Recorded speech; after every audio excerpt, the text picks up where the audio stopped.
Assalamu alaikum everyone, this is Asma Mushtaq from WE Vibes. In the previous tutorial, I explained how the least squares are used for the linear regression models. Alright, and in this part I'm going to solve an example where we are looking for the coefficients of b0 and b1 in the linear regression problem using the least squares, and for the given data points which are 2, 1, 5, 2, 7, 3 and 8, 3.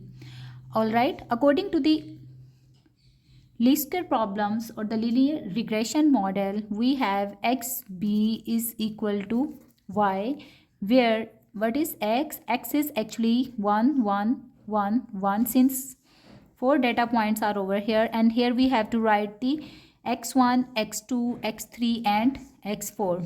So x1 is equal to 2, x2 is equal to 5, x3 is equal to 7 and x4 is equal to 8.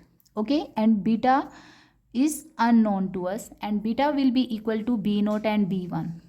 It should be equal to the observed values of y. Here y is 1, 2, 3 and 3. 1, 2, 3 and 3.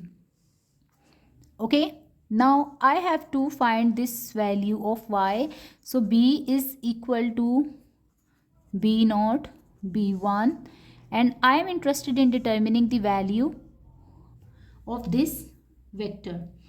Alright, for the least square solutions of xb is equal to y, we will obtain the normal equation of the form of x transpose into x into b is equal to x transpose into y. Okay, so let's find the transpose of x. So x transpose into x will be equal to, the rows columns will be converted into rows. So 1, 1, 1, 1, then 2, 5, 7, 8. While here we will write the vector x, which is 1, 1, 1, 1, 2, 5, 7, 8. And then let's find the product. Its answer will be equal to 4. Here you will have 22, then 22 and 142.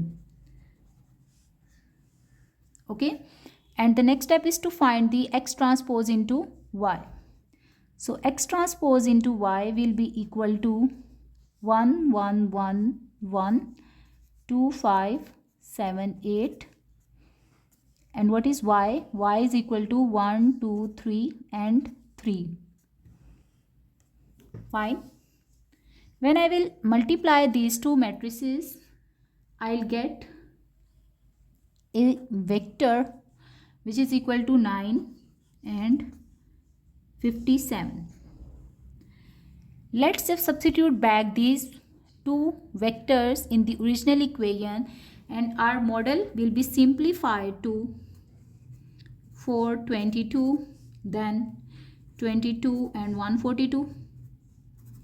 While here b0 and b1 constant coefficients will appear that we need to find, and on the right hand side we will have a y vector which is equal to 9 and 57. Now the problem initially that looked quite complex has been converted into a very simple problem, and which can be solved by using the linear system of equations. Ax is equal to b and x is equal to a inverse into b. Alright, so let's just find the inverse of a.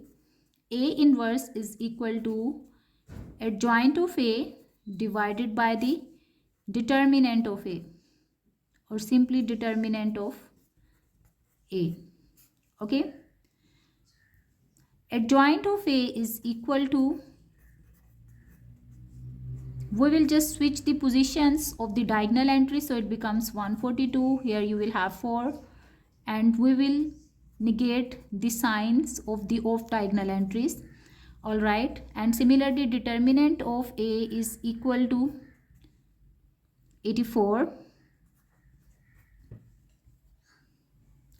and hence you can see that b0 b1 which we need to find is equal to 1 over 84 times of 142 minus 22 minus 22 and then 4 into y, which is equal to 9 and 57. On simplification, you will come to know that b naught is equal to 2 over 7 and b1 is equal to 5 over 14.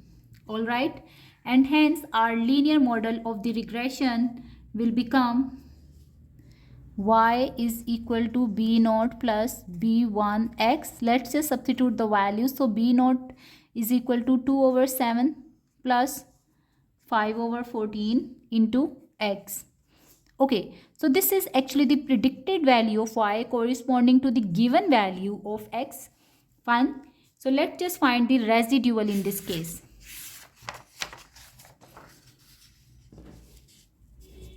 The initial data points that were given were 2, 1, 5, 2, then 7, 3, and the last one was 8, 3. Okay. And the model that is actually predicting the values of y is equal to 2 over 7 plus 5 over 14 into x.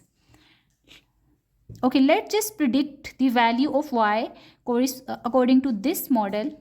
So I will choose this data point 8, 3 where x is equal to 8 and y is equal to 3. So substitute the value of x and let's predict the value of y. So it's equal to 2 over 7 plus 5 over 14 into x. X is equal to 8 in this case. Let's just simplify it. So this is equal to 22 over 7 when we will simplify it, which can also be written in the fractional form as 3.1428. Alright, so this is actually the predicted value of y according to our model.